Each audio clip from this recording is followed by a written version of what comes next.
আমি এই মুহূর্তে অবস্থান করছি ময়মনসিংহ ব্রহ্মপুত্র নদের গোদারা ঘাটে।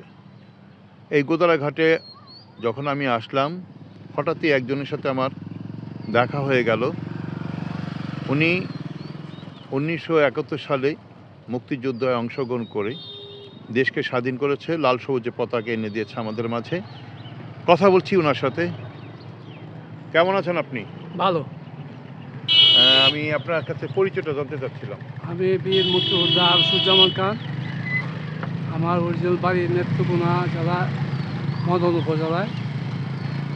আমি 1971 সালের 26শে মার্চের আগেই নেত্রকোনা আমরা নিউক্লিয়াস 30 জনের একটা বাহিনী গঠন করছি, কইরা পাকিস্তানি বাহিনীকে আমরা প্রতিরোধ করছি। এরপরেতে নেত্রকোনা ব্যাগলুট হয়েছে, পাকিস্তানিরা বোমা নিক্ষেপ করছে, করার পরে আমরা ছত্রভঙ্গ হয়ে গেছি। ছত্রভঙ্গ হওয়ার পরে আমরা বিভিন্ন জনের বিভিন্নভাবে হয়েছি। পরে যখন নাকি প্রচুর চাপ পড়ছে, তখন আমরা মহিষকলা দিয়া ধরমপাশা থানার মহিষকলা একটা ক্যাম্প, এই মহিষকলা ক্যাম্পে আমরা গিয়ে পড়ছি। মহিষকলা থেকে আমরা হাঁটিয়ে আইসি ঢালুতে আমরা 2 দিন থেকে পরে আমরা তুরা ট্রেনিং দিছি। ট্রেনিং করিয়া 21 দিন ট্রেনিং করিয়া আমরা আবার এদিক দিয়ে ঘুরিয়ে আসলাম। ঘুরে আইসা আমি প্রথম ফাইট করি বারহাট্টা উপজেলায়। 90 জন রাজাকার, 70 জন রাজাকার এবং 9 জন পুলিশ আত্মসমর্পণ করে বিনা রক্তপাতে আমরা বারহাট্টা জয় করি। পরে 9 ডিসেম্বর নেত্রকোনা জয় করি। নেত্রকোনা জয় করিয়া আমরা রাত্রেবেলা মারাঠিয়ান কোম্পানি ইন্ডিয়ান তাদের সাথে আমি আইসা ফেরি পার হই। 10 তারিখ পাকিস্তানি সোলজাররা পলায়ন করে ভোরবেলায় আমরা ময়মনসিংহ জয় করিয়া আমরা আনন্দ উল্লাস করি।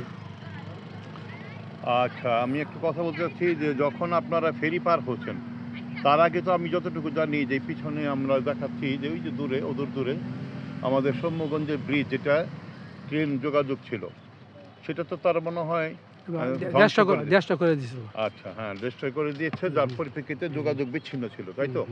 তা আমি যাই হোক আপনার সাথে কথা বলছিলাম, দেখাচ্ছি। হ্যাঁ, দেখাচ্ছি আমি, প্লিজ। আমি এই যে আমার যেটা হচ্ছে যে আপনার ব্রহ্মপুত্র নদের গোদারা ঘাটে কথা বলছিলাম এতক্ষণ। আমরা বীর মুক্তিযোদ্ধা আরশুজ্জামান খান আপনার সাথে।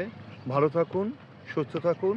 দেশের জন্য আপনারা অক্লান্ত পরিশ্রম করে আমাদের লাল সবুজে পতাকা এনে দিয়েছেন, তার জন্য আমরা সকলেই আপনাদের প্রতি কৃতজ্ঞতা জানিয়ে আজকের মতো বিদায় নিচ্ছি। অগ্রণী টেলিভিশনের পক্ষ থেকে আমি মোহাম্মদ আমির ইসলাম সাগর সবাইকে অনেক অনেক মাহে রমজানের প্রীতি ও শুভেচ্ছা জানিয়ে বিদায় নিচ্ছি।